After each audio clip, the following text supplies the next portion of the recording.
Criança, bom dia. Aqui é a professora Amparo, com aula de História, mais uma aula remota. E estou me direcionando para minha galerinha do sexto ano A e B. Criança, nós daremos início à nossa aula, dando continuidade da aula anterior, que foi o tema Os Primeiros Povoadores da Terra, com o conteúdo sobre a origem do ser humano, criacionismo e evolucionismo. Agora nós veremos os primeiros hominídeos, certo? Os primeiros hominídeos, caçadores e coletores. Criança, vamos aqui. Os primeiros hominídeos, segundo o evolucionismo, os seres humanos pertencem à ordem dos primatas. Que são primatas, são mamíferos com capacidade de agarrar objeto e de perceber visualmente a distância em que eles se encontram. Acredita-se que um grupo de primatas deu origem aos primeiros hominídeos. O que é hominídeos? São indivíduos com algumas características humanas. Os mais antigos fósseis de hominídeos são os dos australopitecos.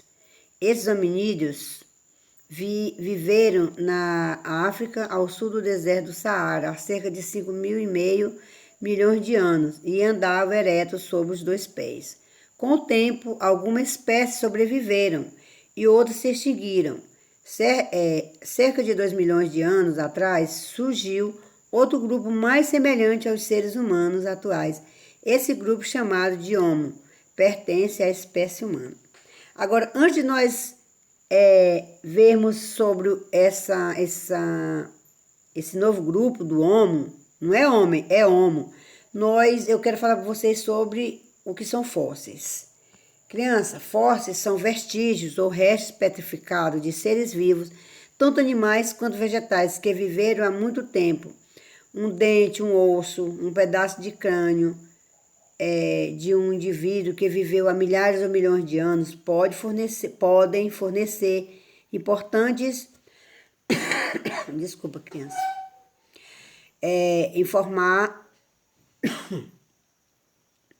importantes informações sobre ele e seu grupo, certo? Então aqui nós vemos um crânio, vemos uma pelvis e vemos dente e o osso.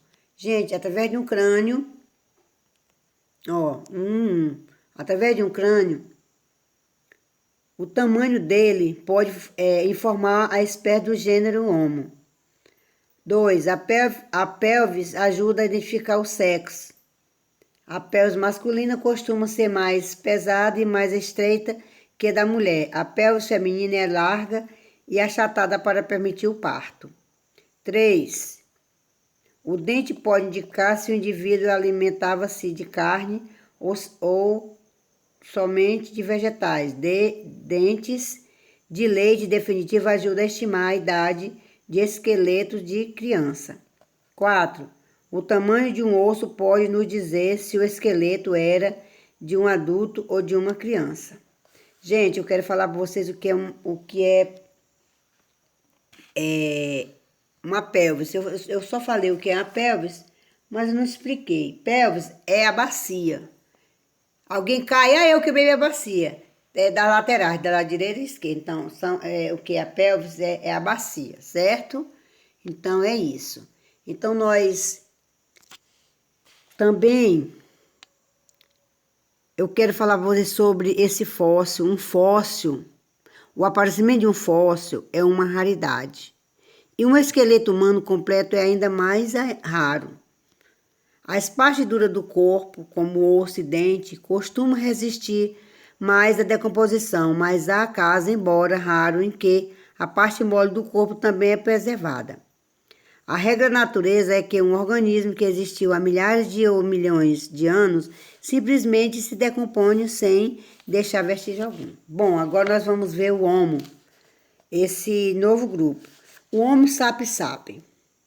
Os cientistas acreditam que por ter um cérebro maior que o dos outros espécies de Homo, o Homo sapiens sapiens era também mais inteligente, certo? Era mais inteligente. Deixa eu abrir um pouquinho para vocês poderem acompanhar. Então, eram mais inteligentes. Foi graças à sua inteligência que desenvolveu a fala, além de outras habilidades, como costurar, tocar, esculpir, desenhar. Muitos livros apresentam esquemas que dão a impressão de que a evolução do ser humano teria ocorrido de forma linear. Linear quer dizer com início, meio e fim. Não foi isso, porém o que aconteceu? Cada espécie de hominídeo tem sua história. Não há indício de que uma espécie tenha gerado a outra. O Homo sapiens, por exemplo, surgiu há cerca de 100 mil anos e chegou a conviver com o homem de Neandertal, que, por sua vez, desapareceu há cerca de 40 mil anos. A maneira exata como teria ocorrido a evolução continua sendo um mistério. Com base nas técnicas e nos materiais utilizados pelos nossos ancestrais, os cientistas dividem a chamada pré-história em dois períodos, o Paleolítico da Pedra Antiga ou Pedra Lascada e o Neolítico da Pedra Nova ou Pedra Polida. Observe a linha do tempo. Gente, agora é o seguinte, nós vamos aqui observar essa linha do tempo. Vocês lembram que eu já trabalhei com vocês a linha do tempo, a sua linha do tempo e também a periodização. A periodização eu trabalhei com a pré-história, com a antiga história, a idade média, a idade moderna e a idade contemporânea, certo? E aqui a pré-história, ela está dividida em duas partes, no Paleolítico e no Neolítico. Quando foi que o Paleolítico começou? Desde o surgimento do gênero Homo, cerca de 2 milhões de anos, até a invenção da agricultura, há 10 mil anos antes de Cristo. E também foi, com essa invenção da agricultura, foi o fim do Paleolítico e o começo do Neolítico. Também, dentro do Neolítico, nós vimos a descoberta dos metais, há 5 mil anos antes de Cristo. E também tivemos o final do período Neolítico e o começo de uma nova idade, da Idade Antiga. Nós tivemos a invenção da escrita, que foi em 3,5 mil anos antes de Cristo, ou 4 mil, alguns falam de 4 mil. Então, fica entre 3.500 a 4 mil. Certo, criança? Então, com isso aqui, vimos a linha do tempo e nela a divisão da pré-história, que está dividida em dois períodos, que ela se baseia nas técnicas e nos materiais que nossos antepassados usavam para fazer seus utensílios. Viu, criança? Agora vamos ver o nosso próximo. Vamos ver caçadores e coletores. Certo? Caçadores e coletores. Interessante isso aqui.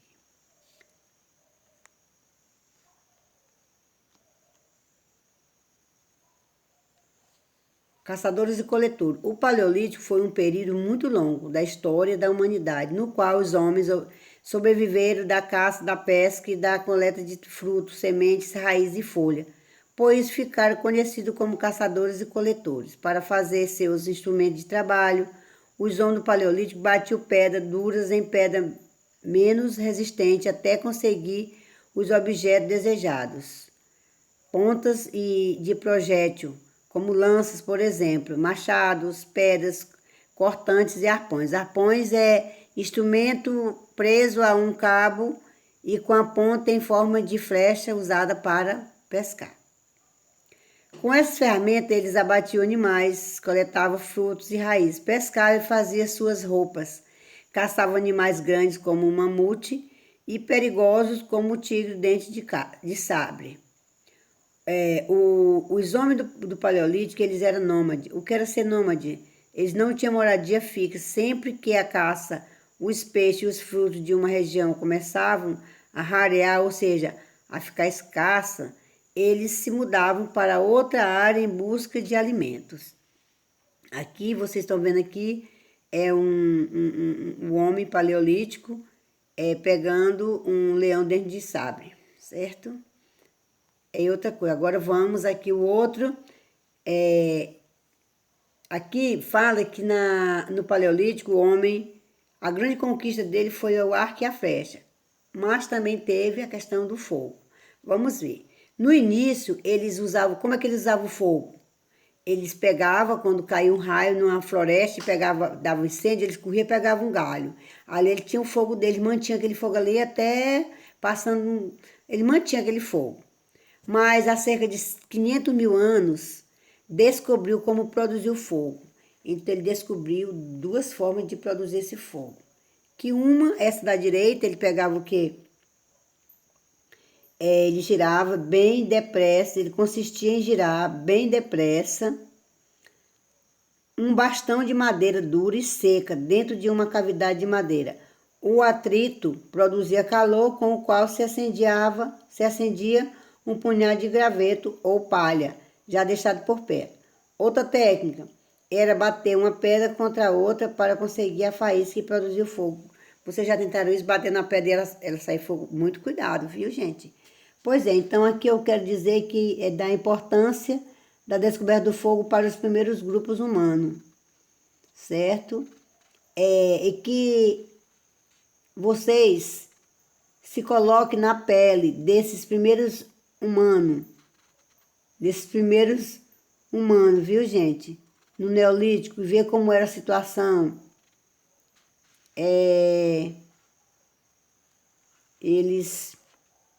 As duas imagens que eu mostrei para vocês aqui são duas diferentes formas de produzir o fogo, certo? E nós comparando com o modo como se obtém o fogo nos dias atuais, faça a diferença aí na mente de vocês, por favor. E com o fogo também, a carne passava a ser cozida, além de mais digestiva, podia ser conservada por mais tempo, o que colaborou para evitar os longos períodos de fome e para aumentar o tempo de vida dos grupos humanos daquela época. Criança, ficamos por aqui, tenham um bom dia e qualquer coisa estou no PV. Nós não teremos atividade essa semana, certo? Só na próxima, ok? Tenham um bom dia.